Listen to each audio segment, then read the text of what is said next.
Hello everyone, welcome back to my new video. और आज की वीडियो में मैं आपके साथ तिल की पापड़ी की रेसिपी शेयर करने वाली हूँ। मकर संक्रांति बहुत नज़दीक है, तो तिल से बनी हुई रेसिपीज़ बना करके तैयार करते हैं।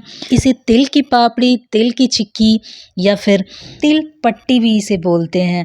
ये बहुत ही क्रिस्पी बन के तैयार होता है और खाने में ये बहुत अमेजिंग लगता है। ऐसे भी हमें विंटर में तिल और गुड़ का इस्तेमाल बिल्कुल करना चाहिए। किसी न किसी तरीके से तिल और गुड़ का इस्तेमाल हमें ज़रूर करनी चाहिए। वैसे भी मकर संक्रांत पर मार्केट से हर घर में तिल की बनी हुई चीज़ें ज़रूर आती है, तो मार्केट से बेहतर हम इसे घर में बना के तैयार कर सकते हैं। बहुत ही हाइजीनिक तरीके से बना करके इसे तैयार कर सकते हैं। घर की बनी हुई चीज़ें मार्केट की चीज़ों से कहीं ज़्यादा बेहतर होती है। ये तो चलिए फिर आज हम बना के तैयार करते हैं इस तरीके से तिल पापड़ी, जो कि बहुत ही आसान है बनाना और खाने में तो ये सुपर यमी और सुपर टेस्टी लगते हैं। तो फिर शुरू करते हैं इस तिल पापड़ी को बनाना। इस तिल पापड़ी को बनाने के लिए सबसे पहले हमें तिल को अच्छे से रोस्ट कर लेना है। तो तिल को रोस्ट करने के लिए मैंने ये पैन ले लिया है। इसे हम रखेंगे कुकटॉप के ऊपर और अपने पैन को अच्छे से हमें गर्म करना है। जब हमारा पैन बिल्कुल अच्छे से गर्म हो जाए तो हम इसमें तिल ऐड करेंगे और उसे ड्राई रोस्ट करना है हमें। इस स्टेज पे हमारा जो फ्लेम है वो बिल्कुल लो होना चाहिए, मतलब कि पैन को अच्छे से गर्म करने के बाद फ्लेम को बिल्कुल लो करके धीरे धीरे हम अपने तिल को रोस्ट करना है। अगर आप फ्लेम को हाई कर देंगे तो तिल अंदर से रोस्ट नहीं होगा और वो कच्चा रह जाएगा और ऊपर से वो जल जाएगा। तो बस इस चीज़ का हमें ध्यान रखना है और यहाँ पे फ्लेम को लो करके 8 से 9 मिनट लगेंगे और हमें अपने तिल को अच्छे से रोस्ट कर लेना है। तो बस इस तरीके से लो फ्लेम पे अपने तिल को अच्छे से हमें रोस्ट करना है। 4 से 5 मिनट के बाद आप देखेंगे कि तिल के अंदर से एक अच्छी सी खुशबू आनी शुरू हो जाएगी और तिल जो है वो धीरे से फूलना शुरू हो जाएगा और तिल का कलर जो है वो धीरे धीरे गोल्डन गुलाबी की तरह होना शुरू हो जाएगा। मतलब हमारे तिल जो हैं वो बिल्कुल अच्छे से रोस्ट हो रहे हैं। तो बस इस स्टेज पे हमें क्या करना है कि फ्लेम को ऑफ़ कर देना है। 7 से 8 मिनट के बाद हमें फ्लेम को ऑफ़ करना है और ऑफ़ करने के बाद और फ्लेम को ऑफ करने के बाद अपने तिल को किसी दूसरे बर्तन में ट्रांसफ़र कर लेना है। चलिए अब सेम पैन लेते हैं, उसे रखते हैं अपने कुकटॉप के ऊपर और जितना हमने तिल लिया है उतना ही हमें गुड़ लेना है।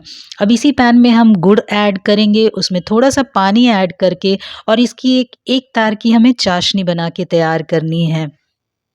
पानी ऐड करने के बाद धीरे-धीरे देखेंगे अपना गुड़ जो है वो अच्छे से मिक्स होने लगा है पानी के अंदर। बस अब धीरे-धीरे 4 से 5 मिनट में देखेंगे कि सारे जो गुड़ हैं वो अच्छे से मिक्स हो चुके हैं पानी के अंदर और धीरे-धीरे इसकी चाशनी बननी शुरू हो जा रही है।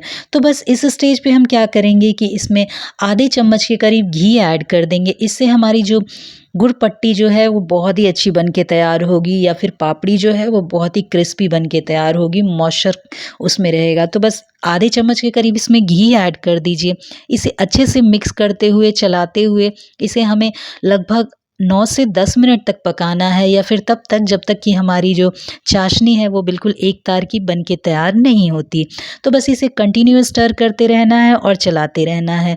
बीच में हम इसमें वाटर टेस्ट भी करेंगे, जैसे जब हमारा गुड़ अच्छे से मेल्ट होना शुरू हो जाए 5 से 6 मिनट के बाद इस तरीके से ठंडे पानी में गुड़ को डाल करके चेक करेंगे। अगर हमारा गुड़ जो है वो चुई सा होगा, मतलब हमारी चाशनी अभी बन करके तैयार नहीं हुई है पट्टी के लिए।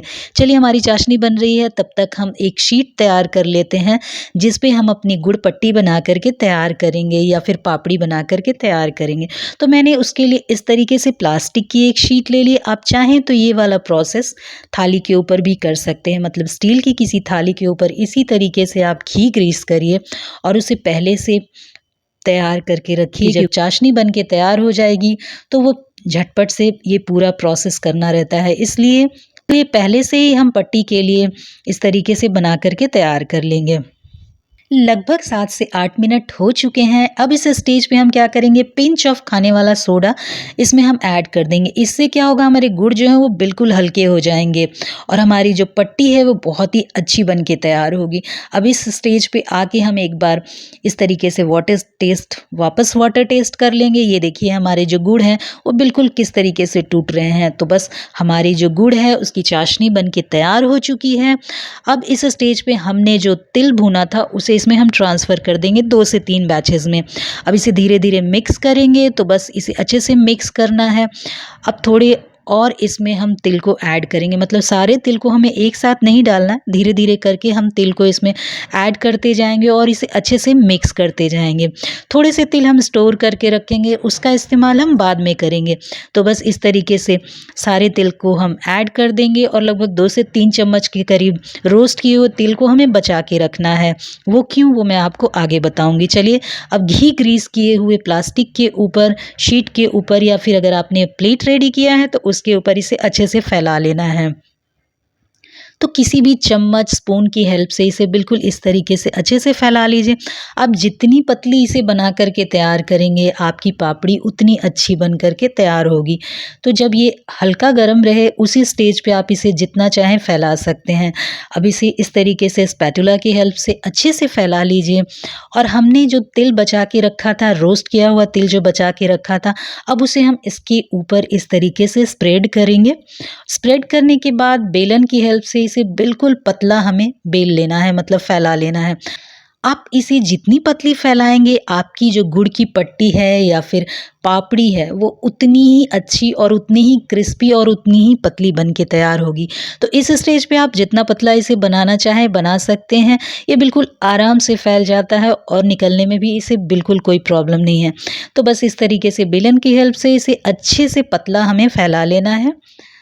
अब जब हमारे सारे तिल जो हैं वो गुड़ के ऊपर अच्छे से चिपक जाएँ, अच्छे से फैल जाएँ, तो हमें इसे 10 मिनट के लिए रेस्ट करने के लिए छोड़ देंगे। 10 मिनट में ये बिल्कुल ठंडा हो जाएगा और फिर ये क्रिस्पी और करारी बिल्कुल निकलेंगे बाहर। तो 10 मिनट के रेस्ट के बाद हम इसे बाहर निकालते हैं। तो 10 मिनट हो चुके हैं और ये देखिए हमारी जो गुड़ की पट्टी है या गुड़ की पापड़ी है वो बिल्कुल परफेक्ट तरीके से ठंडी हो चुकी है। चलिए अब इसे हम बाहर निकालते हैं। बाहर निकालने के बाद आप इसे मनचाहे शेप में तोड़ सकते हैं। आप चाहें तो जिस समय इसे आपने फैलाया उसी समय आप इसमें निशान लगा करके इसे पीसेस में भी बना करके तैयार कर सकते हैं। ये देखिए कितनी अच्छी बन करके तैयार हुई है हमारी गुड़ की पापड़ी, हमारी तिल की पापड़ी।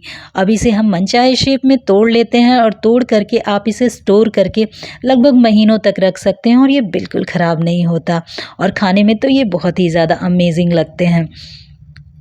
तो चलिए इस मकर संक्रांति इस तरीके से आप भी गुड़ की पापड़ी घर पे बना के तैयार कीजिए और उसे अपनी फैमिली एंड फ्रेंड्स के साथ एंजॉय कीजिए।